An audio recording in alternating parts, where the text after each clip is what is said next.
Good morning, or depending on when you're watching this, good afternoon, good evening, or good night. My name's Ross, and as always told, out of Voice of Radio, and today it's time to go back to one of my favourite series, maybe my very favourite series I'm due on this channel.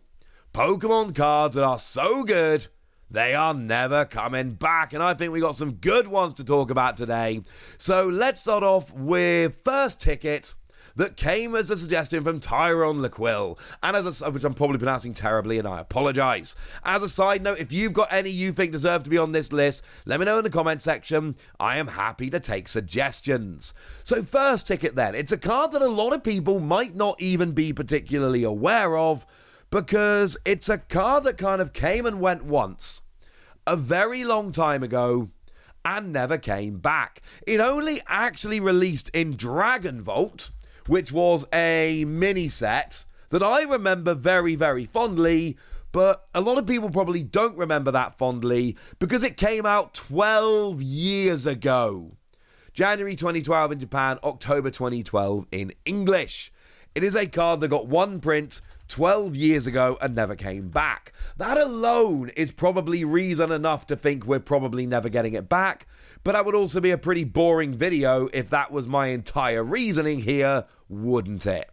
So maybe we need to talk a little bit more. You see, what First Ticket did was it was a card that could only be played if it was in your hand at the beginning of the game, but you went first. There would be no coin flip. Now, very importantly, it has to be in your hand before the coin flip is done, i.e. pre-mulligan. But at that point, if it's in your hand, you just go first. And I know, one of the big criticisms of this card has always been, well, it's only good if it's in your starting hand. After that, it's literally unplayable garbage. And on the one hand, I agree with you. And on the other hand, that didn't exactly stop Battle VIP Pass now, did it? That was a card that was dead after your first turn. Now, admittedly, Battle VIP Pass you could dig for during your first turn. This literally has to be in your opening hand. But playing dead cards is not necessarily the downside we always used to think of it of. We've seen, take Gardevoir decks, for instance. Well, they play Kirlia. Kirlia discards. You got to have something to discard with Kirlia. Might as well be this. And I'm not saying it would see playing Gardevoir, and I'm not saying Gardevoir would find room for it. I am saying that we've got plenty of cards that don't mind discarding, and so having dead cards is not necessarily the end of the world, because it gives you an easy option for discard. But the reason why I think this card has never come back, Pokemon have noticed that manipulating who goes first in the game is not necessarily the best idea. The other example we've had of this is Sableye. Sableye basically said that you went first if it was your active Pokemon to start the game. And that turned out to be so utterly broken, so ridiculously over the top, stupidly broken, Pokemon literally changed the rules. We had an early rotation just for this card because it was that ridiculously good. That's how absurd Sableye was. Now, First Ticket never got to that stage, but Pokemon must have seen what happened with Sableye, and you've got to think that they're going to look at that and go, you know what? Maybe letting one player guarantee they go first or be able to manipulate who goes first is not necessarily the best idea. And I think since First Ticket, which did come after Sableye, I don't believe we've actually had a mechanic. Correct me in the comment section if I'm wrong about this. I don't believe we've had a mechanic that actually lets you go first. And I don't think that's a coincidence. So yeah, First Ticket has not come back, and I'm going to go out on a limb and say I don't think First Ticket is going to come back. Sorry for all the First Ticket fans out there. Now, one that is based more on recent cards, I don't think we're getting Pokemon Communication back. Now, I actually had this on my short list of cards to cover in this series in the future. I have a perpetual short list of cards I'm thinking of covering. But shout out to Natural Harmonia Groupius, who did actually comment this on a recent video as well. So it was going to come at some point, but I'm going to do it now because they suggested it.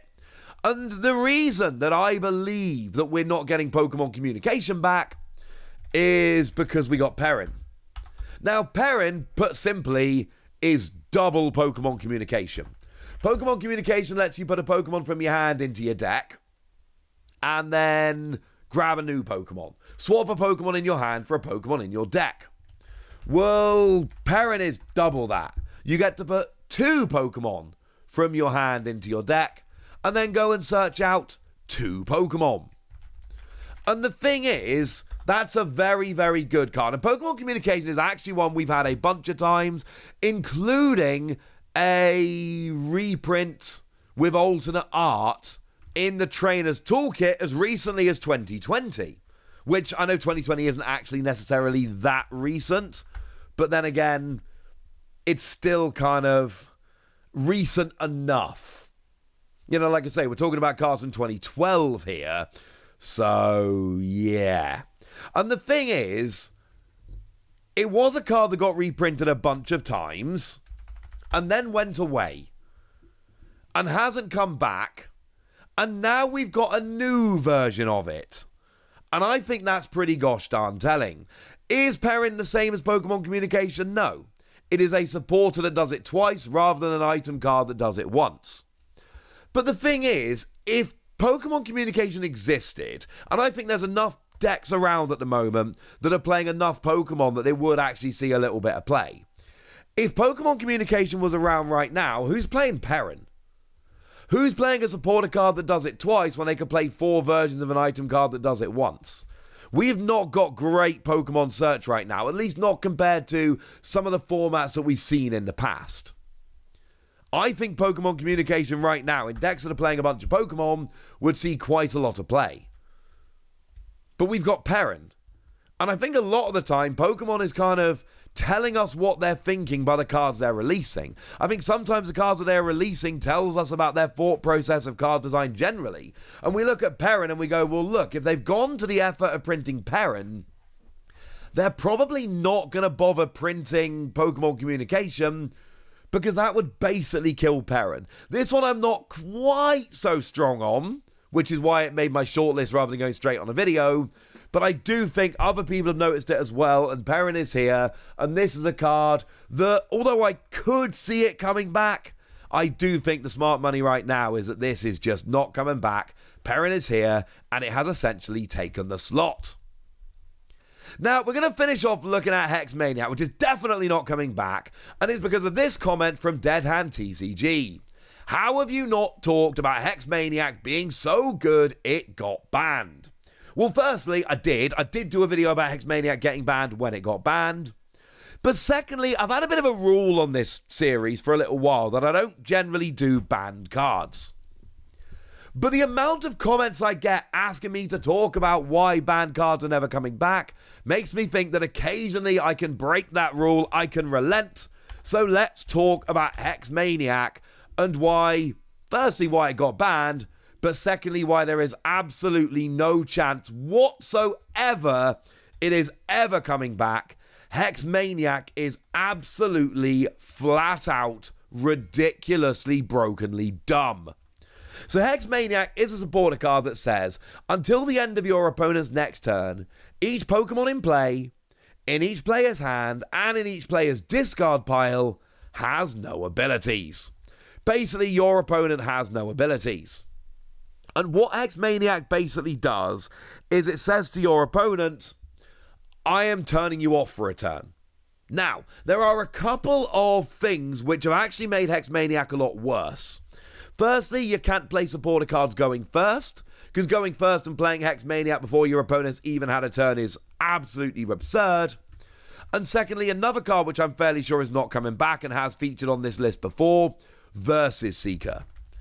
And the fact that we don't have Versus Seeker, and the fact that we can't play supporter cards turn 1 going first, does make it a significantly worse card. But the thing is, let's say you go second, you get the first supporter of the game.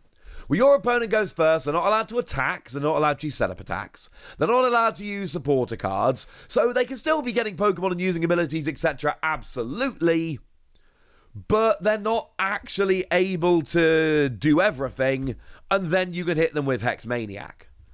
And the thing is, we've got enough cards out there right now. We've got enough cards that are able to make sure that you're going to hit the supporter card you want. It is very, very likely that if you want to build around Hex Maniac, you absolutely can.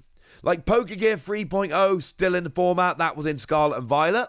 Look at the top 7 cards of your deck, find a supporter card, put it into your hand. It's not absolutely perfect, but it is absolutely an option. Luminion from Brilliant Stars, absolutely still in the format, still an option. So that's one that you could go for. There are a bunch of others. My point is, we're not in a format where you're hoping to hit supporters here, and I suppose to some extent we are, but you know what I mean. If you want to hit a particular supporter, you can build your deck in such a way that it is, frankly, very, very likely that you're going to be able to do so. So yeah, there's that. But also, we can look at the decks around at the moment and basically say, this is unfair.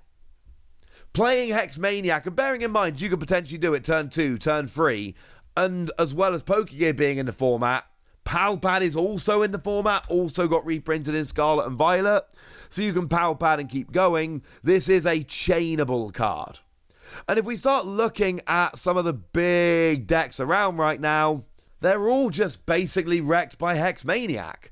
Charizard revolves around Charizard to get energy when you evolve up, and Pidgeot to search any card. So you can go and get your stage 2 out turn 2 and be having a particularly good game, but then the problem is you end up in a situation where, you can evolve up Pidgeot and wait till next turn and hope Hex Maniac hasn't been played, but Charizard, you can either evolve up and not use the ability, which is bad, or not evolve up and then leave your Charmander sitting on the bench basically ready to be KO'd, which is bad.